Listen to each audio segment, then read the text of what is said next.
Welcome to Missing the Mark, where we look for meaning in strange places. I'm Christopher. Today I'm going to be talking about how life is not a simulation. And this may be something of an esoteric topic. I don't quite have my finger on how widespread this idea is. I mean, I know it's obviously not super common. That much is clear. I've heard of it being popular in Silicon Valley. The Scott Adams, the creative Dilbert, talks about this. It's an idea that gets bandied around a bit, and so I'm going to talk about two things. First, I'm going to go through the idea itself in case you haven't heard of it, because I think most people probably haven't. Then, and just as a brief overcap, I'm going to talk about sort of the three different ones and why we know it's wrong. And then the final thing is going to be about how, essentially, why are these things popular at all? So, simulation hypothesis is generally, you can break them up first on the question of are things being simulated at the subatomic level or at a higher level? And so everything's being simulated at a subatomic level, which is roughly, there's, for simplicity though there's variance here, there's a computer that is running a physics simulation that simulated the Big Bang and all the way through for all the subatomic particles for everything throughout the entire universe. Okay, so that's one. Then on the other branch at the larger level, this again branches off into two things. One of which, basically on whether or not the consciousness is itself part of the simulation. So if the consciousness is part of the simulation, then call it that branch, call it the video game hypothesis, that we're essentially artificial intelligences, we're NPCs in a video game. And then the other branch is, if we're real, I'll call this for simplicity's sake, the matrix hypothesis, although more properly, you can see this before in Descartes' Omnipotent Demon, if you read the Meditations on First Philosophy. So those are the three basic ones. I'm going to take them sort of in that rough order. So, the first one, everything is being simulated at a subatomic level. Okay, now the first, this one's really, really simple, because in terms of how it works, it's like everything in our universe is as real as we are. It's just we're all in a computer simulation. And this one gets a little popular because there's an argument roughly that that it's sort of pretend probability, but roughly, if a universe were to develop the ability to have computers advanced enough to run the simulation, they would then run many, many simulations, and then within those simulations, they would then have the ability, get to the point of being able to run simulations, and so on. And so there's if you can run simulations at all, there'll be an overwhelmingly large number, and so the probability of you being in a simulation is astronomically high because the number of simulations would itself be high. Now, there's some obvious problems with this. And as a professional programmer, of course, one of the ones that I leap to is just there's a resource constraint problem. That if you simulate an entire universe, there won't be the material within the sub-universe to keep track of an entire another sub-universe, because you would have to. So if your sub-universe contains itself, 10 simulated universes, the overall simulation needs enough space to have those 11 simulations in them, and so you're going to just run out of space real quickly. There's an even bigger problem, which you can see if you're not that. If you had a computer that could simulate, that could keep track, that is anything like the computers that we have. So you have a computer that can keep track of enough subatomic particles to make the entire universe. Well, that computer in the host universe is going to be really, really, really big. And you can pretend that computers will get better and better until you have one subatomic particle per bit in your memory cells. I mean, that would be ridiculous. But in any event, you can pretend you can do that. But even if you did, your computer would be the size of the entire universe that is being simulated. Now, if this thing is not smaller, if the computer is not smaller than the entire universe that is being simulated, well, guess what will happen? Crunch. It will collapse under its own gravity and form a black hole. Aha, says the simulation hypothesist. Well, physics is different in the outside world.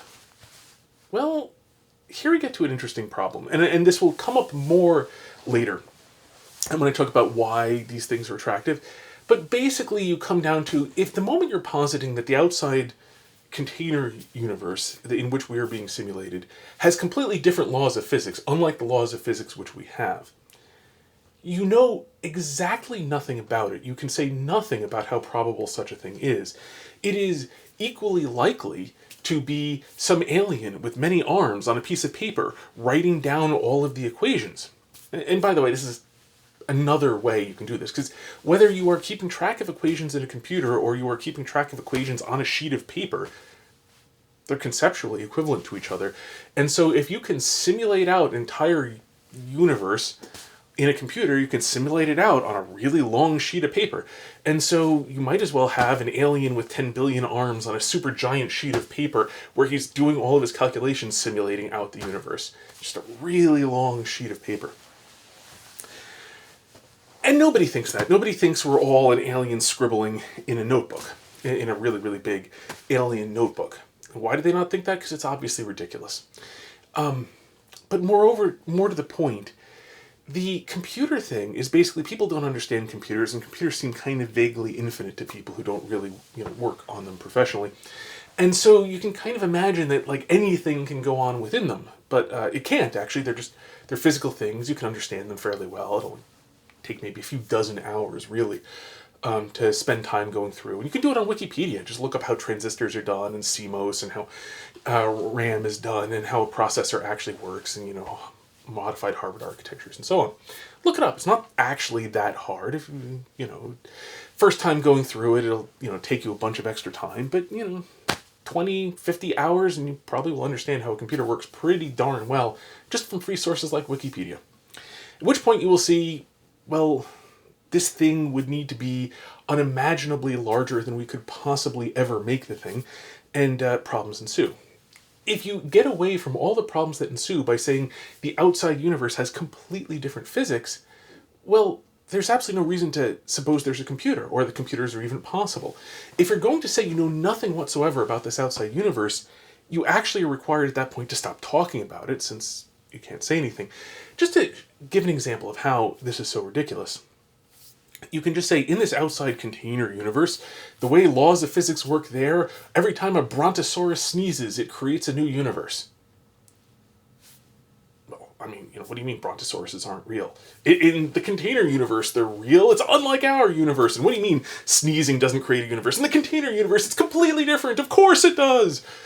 I can do the same thing. And the very fact that saying that the universe is actually just like all these brontosaurus sneezes, and so almost certainly, since brontosaurus sneezes create universes in which brontosaurus sneezes will, although occasionally it'll throw off a universe in which it doesn't, or something. Because remember, if you're going to retreat to this, suddenly the simulated universe will have to be completely different, and so the whole probabilistic thing goes out the window, because as the moment you get to a universe like ours and you can't run this simulation, there won't be all that many of them unless you can do something with terminal nodes and whatnot. Anyway, the point is, you can wave your hands, but all this is, if you try to work it out, is hand waving. I've sketched out basically the different ways people try to dodge it and the massive problems with it.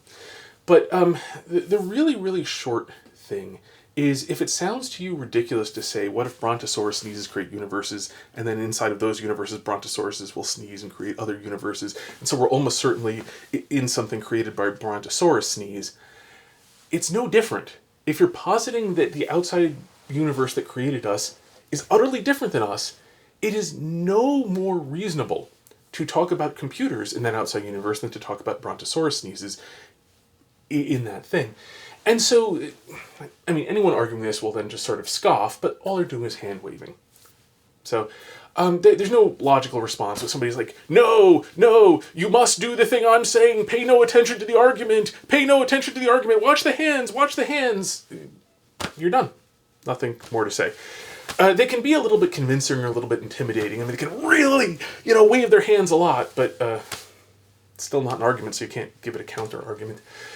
Anyway, okay, so that's if the universe is being simulated at the subatomic level. Short answer is, if it's anything like our universe, boom, it crunched into a black hole, and if it's not, well, you're done. Okay, moving on to the other one. and the disjunction. Actually, I'm going to take the Descartes one, the Matrix one first, just because it came around historically earlier. Descartes' version is, what if everything in our sense perception is actually being manipulated by a powerful demon who can give to us completely convincing hallucinations where all of our sense data is completely fake and doesn't rely on the real world.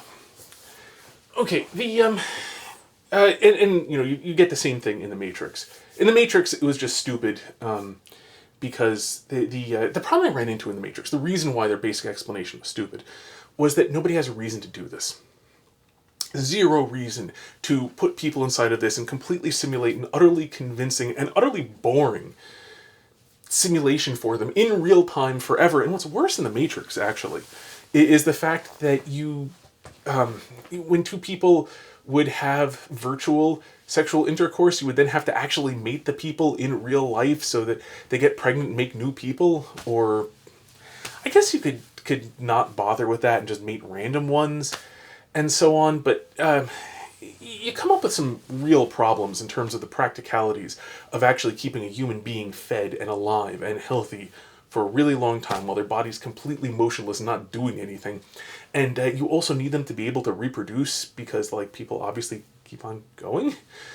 The logistics of this would be an utter nightmare, and there is zero purpose to it. You can't achieve anything with this. There's no reason for it, which is why Descartes essentially used a demon. Because, A, why are you lying to people this consistently?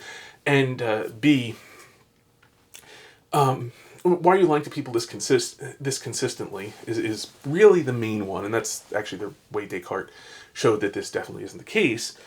But the other thing is it's just perverse. It's pointless. There's nothing you could even get out of it for yourself. And so the only people who would do something like this are demons who aren't looking after the good, but simply want to destroy, want to make things worse, just for the sake of making things worse, who do completely rational things for no purpose. That's why Descartes went with the demon. In a Matrix idea where you have millions or billions of human beings all plugged into computers, all simulating all of the stuff, there's zero reason to do it. You also run into the other thing, and I'm not even going to bother sketching it. Basically, Descartes, in Meditations on First Philosophy, he spent an entire book about this very subject. So, if you're worried that you're in the Matrix, read Meditations on First Philosophy. Descartes shows that obviously that's not the case. You will see the objection that Descartes assumed that rationality actually works, and yes, he did. You can't do anything other than assume that reason actually works. If you think logic doesn't work, if you think reason doesn't work, then, well, you're stuck. You can't possibly give an argument for why they do work, because that would be itself an argument, and you would be assuming that that argument for why it works. Because if no argument works, because reason doesn't work, no argument, any argument you gave would simply fail because no arguments work. All right, so, yeah, obviously he assumed that reason works. You can't do anything other than assume that reason works. If you don't assume that reason works, you're done, because you can't come up with an argument for it, so have fun. Okay. So, read Meditations on First Philosophy, because he addresses this. Basically, A, there is zero purpose for anybody to be doing any such thing. That's the main one.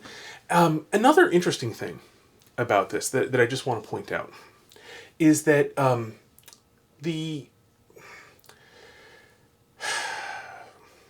I'm just putting it really simply, but basically there's another interesting aspect to this. If all of our sense perception is being simulated, that means that not a single scientific experiment that anyone has ever conducted has ever been real. Because the moment, maybe about ballistic stuff would at least be relatively consistent over short distances. You can do out the calculations and throw it with roughly the right amount of force and see that it lands. Okay, you can do that. Anything that requires any sort of instrumentation. So remember, in the simulation, in the Matrix-style simulation hypothesis, the moment you pull up a pair of binoculars or look through a telescope, you're not actually looking through a telescope. There's no telescope there. This is part of the simulation. It's not being simulated at the subatomic level. They're not simulating an actual piece of glass and then running the billions upon billions of photons through this thing that are actually going through it, and so on. They are simply changing what they are rendering and giving to your eye as you look through it. So when you look through a telescope, when you look through a microscope, when you rig up a computer and do something with it, absolutely none of what you have done is real. You are not actually dealing with a computer. When you look at a computer monitor under this hypothesis, there is no actual computer computing. That would require the simulation of billions of transistors formed by vastly many orders of magnitude more subatomic particles. They're not simulating a computer. They are simulating what's on the monitor. So when you build this piece of scientific apparatus, its output is being simulated to you, and it's being simulated according to whatever the people running this simulation want to simulate to you. So this means, if we actually are living in a Matrix-style simulation, that you can trust science exactly not at all, because all of science is, by hypothesis, a lie within this theory. Now, I suggest, by the way, for anybody who is seriously contemplating this, to take that idea seriously. That, like, if you really think this is all a simulation, then try to actually think through the idea that all of science is a lie. Because in this hypothesis, that's exactly what it is, and there's no way of rescuing it. There's literally no way of rescuing it, because, for example, within this hypothesis, the, scientific experiments you're attempting to perform aren't real. Like, if you're running a super collider, you're not actually colliding anything. If you're looking through a microscope, there's nothing actually there. So you could, at best, do the weird thing where for some reason somebody who was very, very scientifically minded decided to consider all possible scientific experiments and then build in code within the simulation to simulate them accurately to what would happen in the outside universe with whatever laws of physics it actually has, happening to be the same or something. Again, zero reason to do that. But you would have to have this weird sort of benevolence involved in which they're deciding to do this out. And by the way, just as a related thing, the way this sort of simulation, being a high-level simulation, goes, again, this is kind of as a professional programmer, you would need to actually figure out every possible thing that anybody could do, and then figure out what should be simulated when they do that. This is one reason why, if you play video games, almost nothing in the world can be interacted with. It pretty much never happens that you can chip off a piece of anything with your pickaxe and then pick it up and throw it at somebody. Pretty much never happens. And then if you can, you usually can't chisel it down into the, pull out your pocket, okay, take a pick on a piece of wood, knock that off, and instead of throwing the splinter at somebody, take out a pocket knife and carve anything you want to carve out of it. Nobody bothers to do that because it'd be pointless in video games. The simulation would be doing the exact same thing, because essentially life would be a giant video game where you're just plugged into it through your senses. Nobody simulates this out. The amount of effort that would go into simulating things in the degree of thoroughness that you can actually just easily test in the real world is ludicrous. Now, I'm going to jump over to the other one where we're AIs or NPCs within this video game. And there are similar things apply. There at least is a purpose to it there, because the purpose is to be something for the actual player to interact with. Okay. One of the big problems that immediately comes to mind, though, is nobody writes NPCs like this. Not even close. You don't, within the code for a video game, you do not use your GPU to simulate up a actual 3D environment for the NPC to look at, and then use optical recognition code to look at that and figure out what the terrain is. No one does anything vaguely like that. It's stupid. It's an insane waste of resources. You don't do that. For an AI or an NPC, what you have them do is interact at the level that the player can interact. So, for the most part, AIs, they're not really a thing in any way. If you want to anthropomorphize them into being a thing, if you look at the way video games are actually written, what they have is they omnisciently know, for some definition of know that isn't knowledge, the like location of like every player in the entire game, and then they do a bunch of logic to figure out which ones they're actually going to interact with, and that logic to figure out which ones they're going to interact with, which is, when I say figure out, I just mean there's an algorithm the computer runs that does some calculations here. That is just on, it's done in such a way as to simulate what somebody might do if this were, whole pretend thing were real. And you would never write NPCs any differently. You would never go to all the trouble of rendering out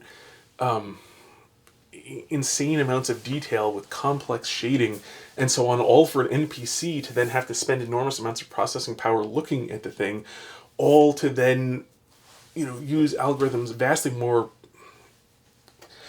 advanced than anything anybody's come up with so far in order to do what you could do with like 1 trillionth or one I mean, trillionth is exaggerating. It's like quintillionth, really. The processing power. So no one's going to do that. Another issue that you run across, by the way, and this is just at the, and this applies to both the Matrix and the NPC hypothesis, is like spend a little bit of time. If you spend a little bit of time going outdoors, like indoors is still like too complicated for the most part to simulate, but we can do a lot better because indoors is so heavily constrained for the most part. We do things like paint walls a solid color to the best of our ability, even though it's not perfectly solid. And you can do a pretty good job of simulating that sort of thing. You might have a stainless steel appliance, but it's all one stainless steel. And most of the things that we construct don't move. And they're inside of a box where we don't have wind and so on. But if you actually go outside, like right now, we don't have the GPU power to simulate a suburban lawn. Like, just take a suburban lawn and then have a breeze blow over the grass. That many flexible objects all working with the wind in the sort of turbulence that wind actually produces and so on. Like, the ability to simulate all of that using the sort of optics that ray tracing looks like. We are so far away from being able to do that with giant clusters of GPUs. GPU is a graphics processing unit in a computer. But like you could take thousands of the things, tens of thousands of the things, and the amount of calculations to render all of this is so ludicrously complex. And then to actually fit the sort of models you would need to be able to get that sort of willowy bending that actually happens on every piece of grass in a suburban lawn, and they're not even that big. Like, I mean, look at trees. Like, trees never blow realistically. Why? Because a tree might have tens of thousands of leaves on it. The leaves themselves individually bend. The number of twigs, the places the twigs have to bend, the amount of calculations to apply wind and have all of this stuff bend with its varying springiness and so on, the calculations are insane, utterly insane. So it is true that you can get some video games where you get some really, really good-looking graphics, but they're all very, very, very heavily constrained good-looking graphics. And I mean, this is part of the fun. It's not, they're not cheating. They're just trying to produce a pleasing result, and so they're picking the things they can do that actually produce a pleasing result. Okay, so my basic advice, if you are having trouble with whether life is a video game, spend some time actually outdoors and spend some time actually looking closely at things and notice the amazing thing that you can look at something from far away and walk up close to it, and it has, as close as you can get until you're so close your eyes can't see it anymore, that thing has detail. And it has more and more detail. And that detail is all 100% consistent. And there's no point at which the models shift on you. And so on. And there's dirt and there's dust. It's individual and it can change. The world is so ludicrously far away from what we can do. About the only thing we actually can kind of come close to in video games is making them look like movies inside of buildings. Or occasionally, you can do a fairly good job on things that look like pictures of Mars, for example. Dusty, deserty type areas with no wind. So like, there are things where you can get them to look very good, but they basically only look like very artificial things themselves, which movies are very artificial things. And so if you spend time acquainting yourself with reality more, that's probably the best antidote to all of this. Anyway, so now, why are these things popular? Because, I mean, for a lot of people, they're going to seem straight up ridiculous, just absurd. Like, obviously, life is not a video game. And I suspect that's going to correlate to a fair amount with how much people actually get outside and do stuff in the real world. And I guess the more you do that, the more this is going to be like, well, yeah, obviously. I mean, I doubt they'll gotten this far in the video, but I think by and large they'd have the reaction of like, well, why would anyone believe this? And I think the reason, and I think it's helpful to people who are possibly find this idea tempting or attractive in some way, is to figure out like, why is it?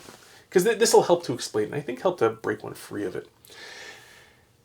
And the basic reason why this idea is attractive is because the various arguments for God, and they tend to be relatively intuitive when you get down to it.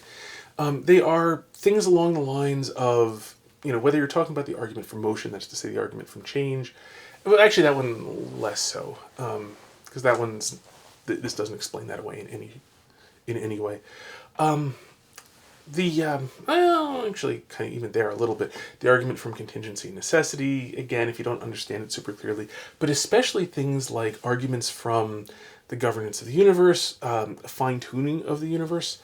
So the fine-tuning arguments, the ones that show that, like, if the various physical constants were randomly selected, the overwhelming odds are we wouldn't be here if gravity was a bit stronger, if gravity was a bit weaker, if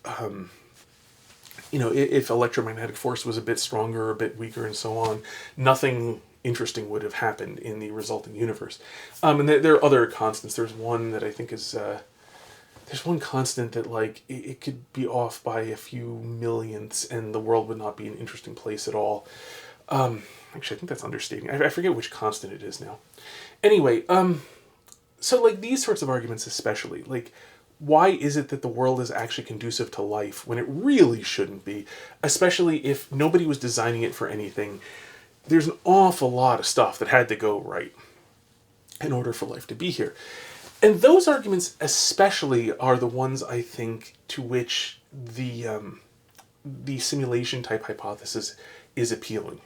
Because they come up with some sort of explanation for why you get this. Because prior to that argument, you get, I did see another one, which was, I can't remember the guy's name, Lee Strobel, I think it is, who did no, not Lee Strobel, I'm sorry, the guy who wrote the Trouble with Physics, where he talked about the problem with string theory, that he has another book in which he's got this hypothesis where black holes create new universes with slightly different physical constants, and so this evolves in the direction of creating universes that create more black holes, and that just happens to also create interesting universes like ours, something along those lines. It's not a very convincing argument at all. There's that one and this, and what they basically are there to do is to come up with some way you can have the world not be a rational creation and yet seem to function according to rationality. And they tend to all take the exact same thing that went on with evolution and species. See my video about the governance of the world and how evolution is not an answer to it in any way, and even makes the problem a little bit more deeper in many ways. Okay, so it's looking at this sort of argument saying, like, okay, well, we've got some explanation for how a blind process that isn't directed towards anything interesting might yet end up producing something interesting. And in fact, under certain assumptions that we have absolutely no reason to assume, it will even tend towards making things interesting in this sort of way. And that's the reason why. It's because this provides some sort of explanation in this same sort of thing for how the universe does not, in fact, mean what it obviously means. That the universe is not rational, that things aren't real, and I think, ultimately, the world being real is scary. It's very intimidating that the world is real. And so we don't, at the back of an awful lot of atheism, not all atheism, but a lot of atheism, is that fear that the world is real. And so clinging to that atheism of the sort I'm describing largely consists of clinging to that hope that the world really isn't real, that none of this is real, and maybe possibly that we'll like wake up and find actual reality, but like things are wrong, things are not the way they're supposed to be, and I really wish that just none of this was actually real, because it's not the way it should be. It doesn't make sense, so it can't actually be this, can it? Is basically, I think, that reaction. And if the simulation hypotheses are attractive, I strongly suspect if you look within yourself, you're going to find that fear. You're going to find that fear that like, stuff isn't really real, is it? And it's the same sort of fear, by the way. If you live a very constrained life, you're in routines that work, then things outside of that, which are obviously real, also start to seem very unreal. The possibility for bad things to happen outside of your routine seems further and further distant the more you're in your routine and your routine actually works. And yet it is always the case that like when you drive to the grocery store, you can make a bad decision and do something like, drive into a pedestrian walking on the side of the road and kill them and be guilty of manslaughter because you were doing something really stupid at the time, not controlling the dangerous vehicle you were in, and suddenly your life will change. And until that actually happens, that sort of possibility just seems so far and so remote and so unreal. And the same thing, I believe, applies to this sort of fear. It's that fear that the things you're not immediately familiar with, the things that aren't part of your normal routine, they're just not really real. And so when you are affected by this, you naturally want some sort of explanation for why all of these things that kind of seem scary, that suggest that like the scary parts are real, aren't really real. There's an explanation for all of this that just makes it all, kind of go away, not be relevant. You don't have to worry about it. And I think that's at the heart of it. And so for anyone who's afflicted by these sort of ideas, that would be my advice. The first thing to do, because it's not going to be true for 100% of people, but for many of them, that would be my advice, is to look into that and to see the degree to which one is used to just living in the small little construct of the routines of one's life that actually, work out, and how much one is afraid of life being real in the full sense of it. And so if that is the case, then the thing to do is not to worry about the particulars of these sorts of things, whether life is speaking kind of metaphorically, there's no point in worrying about whether life is a PlayStation game or an Xbox game or a Nintendo game, and looking at the different things and figuring out which of these things there is, and then working through, well, I see an argument for why it's not a PlayStation game, but what if it's an Xbox game? And then working on the details of what if it's showing that life is not an Xbox game. You can do this because you can multiply out game consoles forever. I'm using those particulars symbolically. You can multiply out hypothetical game consoles or simulations or whatever endlessly. You need to address that sort of root fear of life being real in yourself. And once you've addressed that, you won't be bothered by this multiplicity of possible theories. You can keep on knocking them down one at a time, but until you sort of attack the root, you're just going to keep on sprouting.